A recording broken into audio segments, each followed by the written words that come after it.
Salam, kembali kami menemani semua pemirsa dalam pelajaran Sekolah Sahabat pelajaran pekan ini yang berjudul Alkitab dan Nubuatan. Ayat hafalan tertulis Daniel 8 ayat 14 firman Tuhan.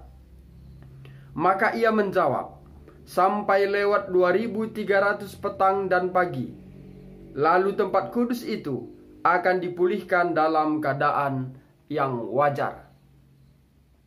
Pemirsa yang diberkati oleh Tuhan Yesus, sebelum kita melanjutkan pelajaran ini, mari kita mengundang kuasa Roh Kudus.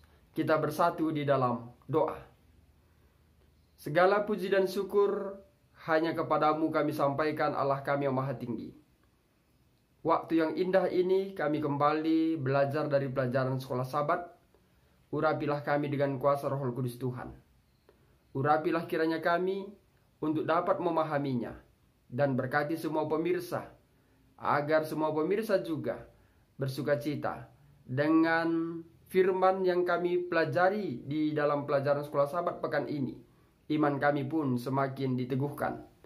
Berkatilah kiranya semua pemirsa dalam kesehatan, di dalam rumah tangga, dan dalam segala pekerjaan mereka.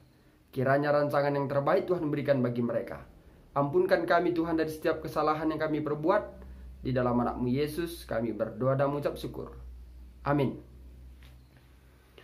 Pemirsa yang diberkati oleh Tuhan Yesus, belakangan ini mungkin kita sering mendengar bahwa ada beberapa orang dapat meramalkan peristiwa yang akan terjadi.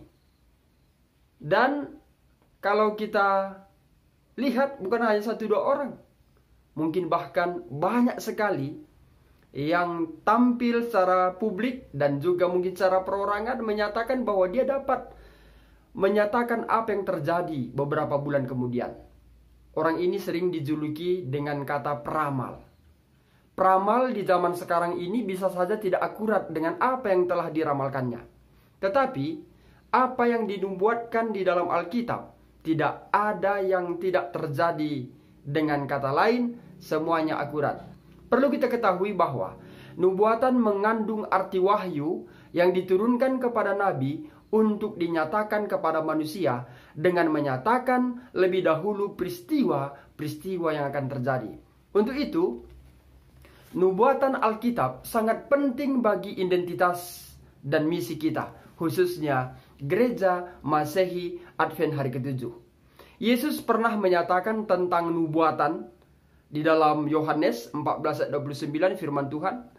Dan sekarang juga aku mengatakan kepadamu sebelum hal itu terjadi. Garis bawah ya, sebelum hal itu terjadi, supaya kamu percaya apabila hal itu terjadi.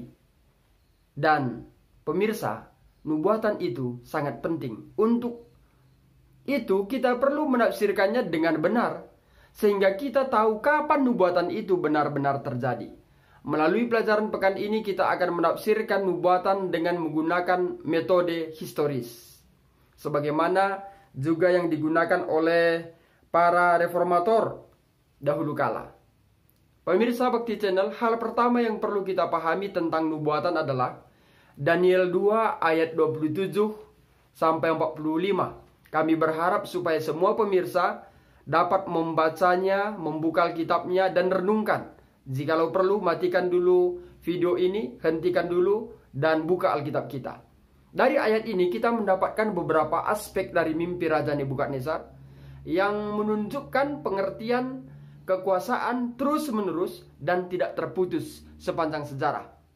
Mari kita lihat. Yang pertama, dikatakan dalam Daniel 2:38, Tuankulah kepala yang dari emas itu. Artinya, Daniel mengidentifikasi bahwa Babel adalah kerajaan yang pertama.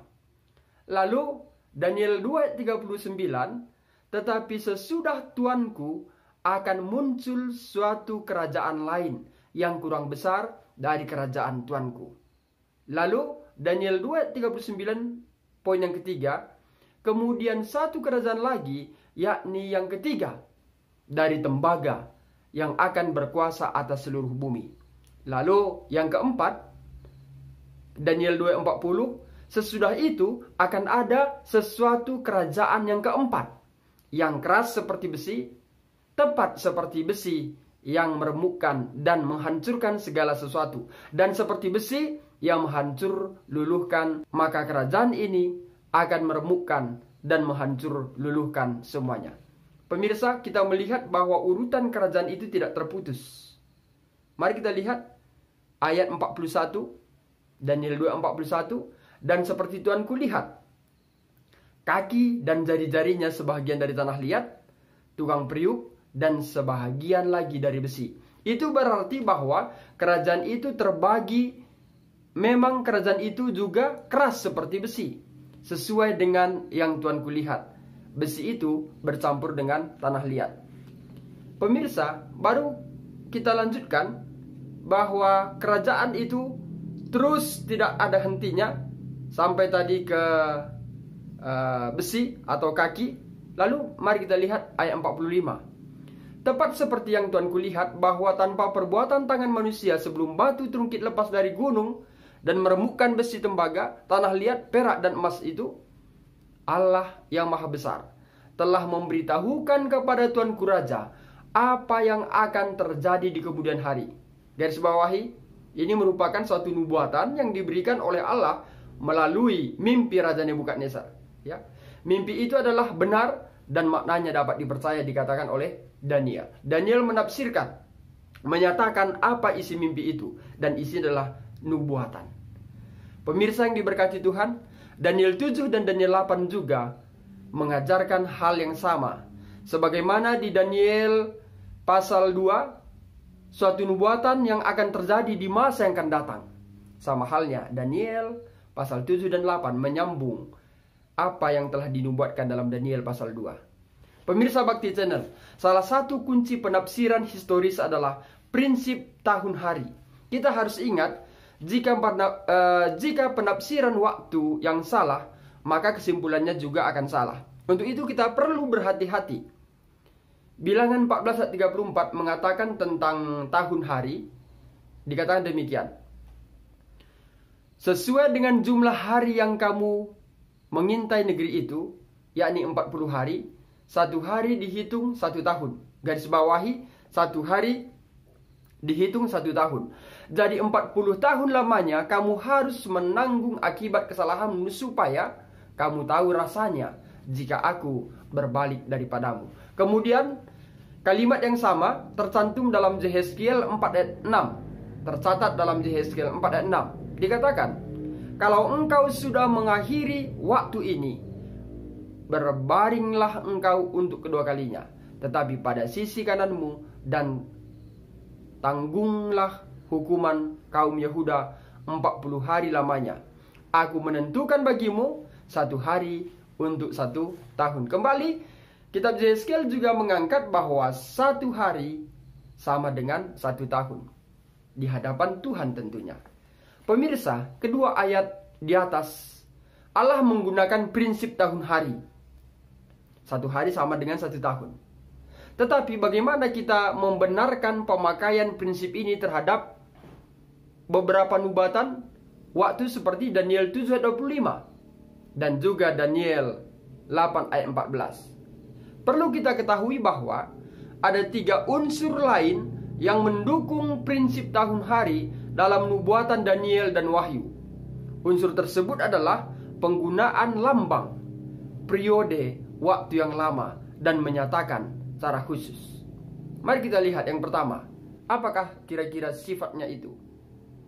Yang pertama adalah sifat kambing dari binatang dan tanduk yang mewakili kerajaan. Menunjukkan bahwa nubuatan waktu juga harus dipahami sebagai simbolis. Kata binatang buas dan tanduk tidak harus dipahami secara harfiah. Lalu yang kedua, banyak peristiwa dan kerajaan yang digambarkan dalam nubuatan meliputi rentang waktu yang berabad-abad, yang tidak mungkin terjadi bila waktu nubuatan yang digambarkan dipakai secara harfiah. Baru yang ketiga, pernyataan khusus yang digunakan untuk menunjuk periode waktu ini menyarankan penafsiran secara simbolis. Misalnya, nubuatan 70 minggu yang dicatat dalam Daniel 9 ayat 24 sampai 27. Jika kita membaca bahwa dari saat firman itu keluar, dikatakan dalam ayat itu, yakni bahwa Yerusalem akan dipulihkan dan dibangun kembali sampai pada kedatangan seorang yang diurapi seorang raja. Pemirsa, jika kita hitung secara harafiah, maka menjadi 69 minggu, hanya 1 tahun 4 bulan dan 1 minggu. Nubuat ini tidak masuk akal jika kita pahami seperti itu.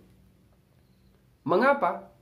Karena waktu itu belum ada terjadi apa-apa. Nah, tetapi kita akan menemukan sesuatu yang tepat jika kita menerapkan prinsip tahun hari Alkitab sendiri. Bagaimana Daniel 70 minggu kalau kita kaji menjadi 490 tahun. Prinsip tahun hari. Pemirsa Bakti Channel, mari kita buka Alkitab kita Daniel 7 ayat 1 sampai 25 dan Daniel 8 ayat 1 sampai 13. Saya mohon supaya kita menghentikan sejenak video ini lalu membuka Alkitab kita dan membaca dengan teliti, supaya kita dapat memahami pekabaran dalam perikop ini, dalam pasal ini. Setelah kita membaca ayat tersebut, kita dapat kembali ke video ini dan membukanya. Pemirsa, kita dapati ada kata tanduk kecil yang melambangkan kerajaan. Dan juga kita dapati ada kalimat tanduk kecil, Daniel 7 ayat 8 dan Daniel 8 ayat 9. Menjadi pertanyaan adalah, ciri-ciri umum tanduk kecil dalam Daniel pasal 7 dan 8, apakah itu? Mari perhatikan dengan baik. Daniel pasal 7 dan Daniel pasal 8 yang kita sudah baca, ada 7 karakteristik umum tanduk kecil yang kita dapati. Yang pertama, keduanya digambarkan sebagai tanduk. Lalu yang kedua, keduanya memiliki kuasa menganiaya. Lalu yang ketiga, keduanya meninggikan diri dan menghujat. Lalu yang berikutnya, keduanya menargetkan umat Allah. Daniel 7 ayat 25 sampai 26 dan Daniel 8 ayat 24. Keduanya memiliki aspek-aspek kegiatan yang digambarkan dalam nubuatan waktu Daniel 7 ayat 25 dan Daniel 8 ayat 13. Lalu yang keenam, bahwa keduanya akan tetap ada sampai akhir zaman. Dan ciri-ciri yang terakhir adalah, ciri-ciri yang terakhir tanduk kecil itu adalah, keduanya akan dihancurkan secara supra alami. Daniel 7 ayat 11 sampai 26 dan Daniel 8 ayat 25. Pemirsa, sebagaimana yang kita sudah baca tadi bahwa tanduk melambangkan kerajaan. Dan kerajaan yang pertama dicatat dalam Daniel 2 ayat 38 adalah kerajaan Babel. Dan bukan itu saja. Sejarah juga mengenal Babel adalah sebagai kerajaan pertama. Dan yang kedua adalah Medo Persia.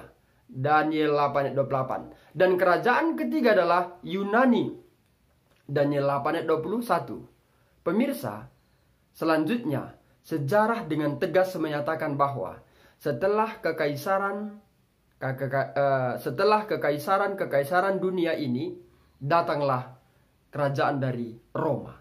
Daniel pasal 2 dikatakan besi melambangkan Romawi, berlanjut ke kaki besi yang bercampur tanah liat sampai akhir zaman. Tanduk kecil dalam Daniel 7 muncul dari binatang yang keempat ini. Dari binatang yang keempat ada kuasa muncul, yakni pengaruh politik keagamaan selama setidaknya 1260 tahun. Dan dari binatang keempat ini muncullah tanduk kecil yang berkuasa di antara 10 suku bangsa barbar di Eropa dan mencabut 3 dari antara mereka. Kita boleh baca Daniel 7 ayat 24. Pemirsa, jadi tanduk kecil itu mengucapkan kata-kata sombong menentang yang maha tinggi. Daniel 7 ayat 25. Tanduk kecil itu meninggikan diri setinggi panglima bala tentara langit. Daniel 8 ayat 11. Jadi tanduk kecil itu merampas peran Yesus dan menganiaya orang-orang kudus milik Yang Maha Tinggi. Daniel 7:25. Pemirsa, bukan hanya itu. Selanjutnya bahwa tanduk kecil itu juga berusaha mengubah waktu dan hukum. Daniel 7:25. Pemirsa, tetapi kita jangan hanya fokus di tanduk kecilnya. Kita juga harus lebih fokus dan menaruh perhatian penuh pada penghakiman di surga. Pemirsa yang berbahagia, perlu kita garis bawahi bahwa pemandangan penghakiman dalam Daniel 7 yang terjadi setelah 1260 tahun penganiayaan Daniel 7:25 adalah hal yang sama membersihkan bait suci dalam Daniel 8 ayat 14. Jadi dalam waktu yang sama ya, pemandangan penghakiman surga inilah yang akhirnya mengarah kepada pendirian kerajaan kekal Allah pada akhir sejarah tragis dunia yang telah jatuh ini. Pemirsa Bakti Channel dimanapun berada, Alkitab dan nubuatan harus kita perhatikan dari sudut pandang tipologi. Apa itu tipologi? Tipologi adalah hubungan antara perjanjian lama dan perjanjian baru. Karena zaman sekarang ini banyak mengatakan perjanjian lama itu tidak perlu lagi, karena kita sudah hidup di perjanjian baru. Namun nubuatan ini kita akan dapatkan kalau ada perjanjian lama. Misalnya, kambing jantan dalam kitab perjanjian lama menemukan penggenapannya di Yunani, sebuah kerajaan tunggal. Kita boleh baca Daniel 8:21. Namun demikian, tipologi berfokus pada orang-orang, peristiwa, atau institusi dari perjanjian lama yang ditemukan dalam sejarah nyata. Sehubungan dengan tipologi, maksud saya, sehubungan dengan tipologi nubuatan, maka kita dapat melihat suatu peristiwa dalam sejarah yang dirujuk oleh Paulus sewaktu ia menggambarkan gereja Korintus dari sejarah Keluaran. Ini adalah nubuatan tipologi tadi, ya, bahwa Paulus juga mengutip kembali dari kitab apa? Kitab Keluaran. Dan mengembangkan tipologi berdasarkan pengalaman orang Ibrani di padang belantara. Bagaimana Paulus menunjukkan bahwa Allah yang mengilhami Musa untuk mencatat peristiwa-peristiwa ini. Hal ini bermaksud supaya menjadi contoh bagi kita. Dengan demikian, menasehati Israel rohani untuk sabar dalam pencobaan sementara kita hidup di akhir zaman. Pemirsa Bakti Channel yang berbahagia, pelayanan bait suci duniawi yang berfungsi sebagai tipe bagi seluruh rencana keselamatan adalah penting bait suci bagi kita dewasa ini. Demikian kami sampaikan pelajaran pekan ini. Semoga dengan pelajaran ini kita dapat mengetahui informasi tentang pertentangan besar antara yang baik dan yang jahat, yang membantu kita lebih menghargai proses berjalannya sejarah yang Allah berikan dalam Alkitab. Dan semoga melalui pelajaran ini kita juga memahami tentang nubuatan-nubuatan yang dijelaskan dalam Alkitab tentang akhir sejarah dunia ini hingga kepada kedatangan Yesus yang kedua kali. Dan semoga melalui pelajaran ini kita pun berkomitmen untuk tetap setia dan memiliki iman yang tangguh hingga pada kesudahan. Kita tutup dengan doa. Terima kasih Bapa di sorga, kami sudah diberikan suatu pengetahuan yang baru melalui pelajaran sekolah Sabat, pelajaran yang ke-11, Alkitab dan nubuatan. Kami dapat memahami ya Tuhan, ternyata melalui nubuatan ini kami mempunyai suatu pengharapan bahwa apa yang Tuhan telah firmankan melalui nabi-nabi Tuhan akan terjadi kelak, dan sudah banyak yang terjadi. Bapa di sorga, kami menunggu bahwa batu yang terungkit itu akan terjadi dan mengakhiri semua kerajaan-kerajaan yang ada di dunia ini dan digantikan dengan kerajaan Yesus Kristus, dan mengumpulkan semua umat-umat tebusan untuk mewarisi kerajaan sorga. Bapa yang baik, kami memohon agar Tuhanlah kiranya memberkati semua pemirsa untuk mempunyai komitmen untuk tetap setia belajar akan firman-Mu dan menyerahkan diri bagi Tuhan, menanti kedatangan-Mu yang tidak lama lagi. Urapi kami semuanya Tuhan, dan lindungilah kami dengan tangan pengasihan-Mu, agar kami tetap ada dalam keadaan sehat, dapat beribadah kepada Tuhan, dan melakukan segala pekerjaan kami. Hindarkan kami dari semua penyakit, terkhusus wabah corona yang sedang mewabah di tempat kami, di mana kami berada di negara Indonesia ini. Terpujilah nama-Mu Tuhan. Biarlah kiranya segala upaya yang dibuat oleh pemerintah akan berakhir dengan kesempurnaan, karena kuasa-Mu akan menyempurnakannya. Terpujilah nama Tuhan. Ampunkan kami dari setiap pelanggaran yang kami perbuat. Di dalam anak-Mu Yesus kami berdoa dan mengucap syukur. Amin. Pemirsa yang diberkati oleh Tuhan Yesus, demikianlah pelajaran kita di pelajaran yang ke-11. Akhir kata, saya sampaikan, Tuhan Yesus memberkati.